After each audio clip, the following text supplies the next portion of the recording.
Something just happened the last 2 weeks that is great for Warriors fans, and it's something that I take seriously because of what's at stake. I listen to people who have something to lose. For example, if some random YouTuber in his bedroom says, "Confirmed, Kristaps Porzingis traded," I don't take it seriously. But if Adrian Wojnarowski or Shams says it, I believe it, because those guys actually have something to lose, their jobs and their reputation. The YouTuber has nothing to lose, so he'll say whatever. Should I be using this analogy right now? And there's a lot to lose in Las Vegas. A lot of money. And the most respected odds makers in Vegas, the Westgate Superbook, says the best odds to win next year are the Brooklyn Nets at 3-1, then the Lakers at 9-2, then the Warriors at 8-1. That is better odds to win the championship than the Clippers or the Suns or the Jazz or the Nuggets or the Bucks or the Sixers, whoever. That is unbelievable. And they don't just make stuff up. I mean, the people who set these odds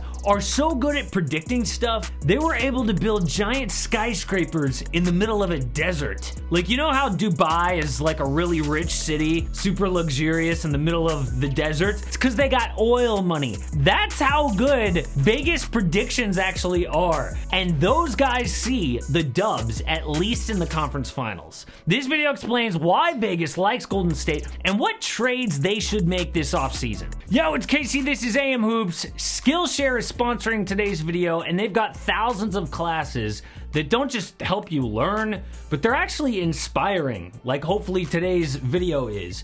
I like classes about business or productivity, but there's a lot more for creative people if that's who you are, like illustration or design or photography or video. But one of my favorites is called Stand Out on YouTube, Build a Successful Channel with Jazza.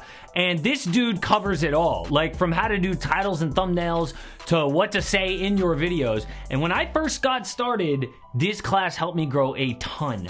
And Skillshare in general is made just strictly for learning. So there's no ads, and they're making like premium classes all the time. So it's a lot better than learning on, say, like a YouTube or whatever, where there are ads. You're not sure what the quality is gonna be.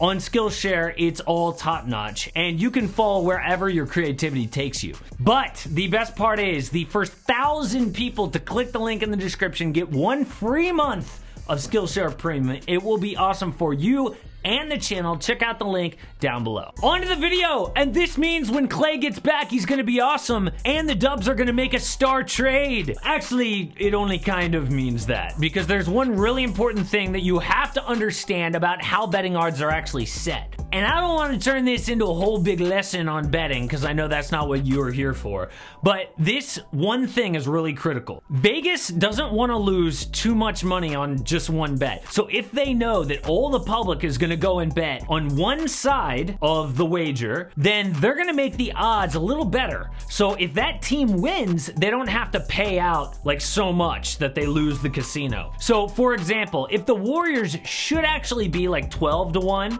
which means you bet $1, you win $12. Well, so many people are betting them, so maybe they make it 8-1. So that if the Warriors do win, then they only have to pay out $8 to all those people, not $12. But that is still not all that the 8-1 thing means. I mean, the Warriors have never had this good odds to win it all since they had Kevin Durant. And that says something. The experts think they're gonna have a legit chance to contend next year. In fact, the guy who actually sets the odds at Westgate told The Athletic, quote, "We are being aggressive knowing that people are looking to support them with the return of Klay and trade assets with Wiggins, Wiseman, and picks. And we expect them to be aggressive in adding to their team." So it's both things. They think the public's gonna be aggressive and that the Warriors front office is gonna be aggressive in the offseason, which is really good to hear for Warriors fans. Now, I know a lot of you think that it is a good idea to both build for the future and win with the current core of Steph, Klay, and Draymond. But that's not how the NBA works. Veterans win in the NBA. Remember when LeBron was building a championship team in Cleveland? He went out and got veterans to join him, like Kevin Love or Kyle Korver or Richard Jefferson. He wasn't inviting like super young guys to the team. They even flipped the #1 pick Andrew Wiggins for Kevin Love. So look, James Wiseman, I think eventually he'll be a good fit with Steph and Draymond. There were some flashes last year, but it'll take time, which is what they don't have. It's a great move to be aggressive, and their trade assets for whoever they end up getting on the table is James Wiseman, the 2 lottery picks at 7 and 14, future picks, plus Jordan Poole and Andrew Wiggins, plus Kelly Oubre Jr., but only in a sign and trade. Now, I think the only realistic star-type names that could be out there are Ben Simmons, Damian Lillard, but only if they go all in for him. Otherwise, CJ McCollum, Miles Turner, Kristaps Porzingis, Malcolm Brogdon, Pascal Siakam, and a name I'm not hearing enough, Zach LaVine. I want to know in the comments what you would actually do, but for me, none of those names definitely equal a championship, except for maybe Dame. And based on what we saw last year, they should keep Andrew Wiggins. I mean, unless they can get a superstar wing, like Kawhi Leonard, for example, I wouldn't go all in for anyone on that list other than Dame. Instead, I think the Warriors should trade any other future assets to add someone to their rotation in the playoffs, so it would look like Steph, Klay, new player, Andrew Wiggins, and Draymond Green. And by the way, the positions don't really matter. You can fit them in wherever. You can swap them in and out. So that means a trade would look like Kelly Oubre Jr. on a sign and trade, James Wiseman, Jordan Poole, and the #7 pick for Pascal Siakam. I admit, this is an overpay for Siakam, but hear me out. There are 2 reasons why the Warriors would pay this. First, the market for players as good as Siakam is high, meaning you gotta overpay. Second,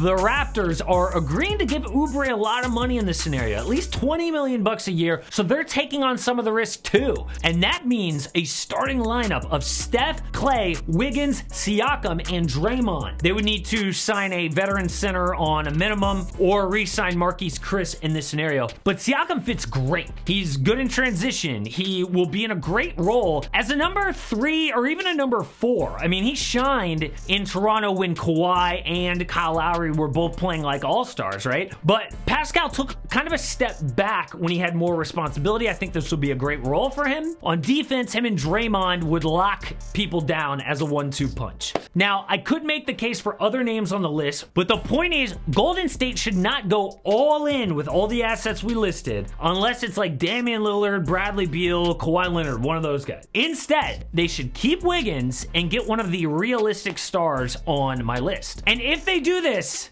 I think Vegas is right. Golden State would be a legit title contender. Just look at the West next year. I mean, I don't see one dominant team. I think the Jazz and the Suns and the Nuggets and even the LA teams are really good, but Golden State would be right in that mix if they have one of those playoff rotations we mentioned. I think another big reason they'll be aggressive is for Steph Curry. I mean, this dude doesn't want to sign a massive extension till retirement to be on a team that's going to win 8 years from now. He wants to be on a team that's gonna win next season, at least contend. They call him the babyface assassin because he looks super chill on the outside, but inside, dude is a killer. Michael Jordan was a killer. He wouldn't take this draft and develop crap. The Warriors know they could potentially lose the best player in franchise history if they play it safe this offseason. Vegas knows that too, which is why the Dubs have the 3rd best odds to win the title.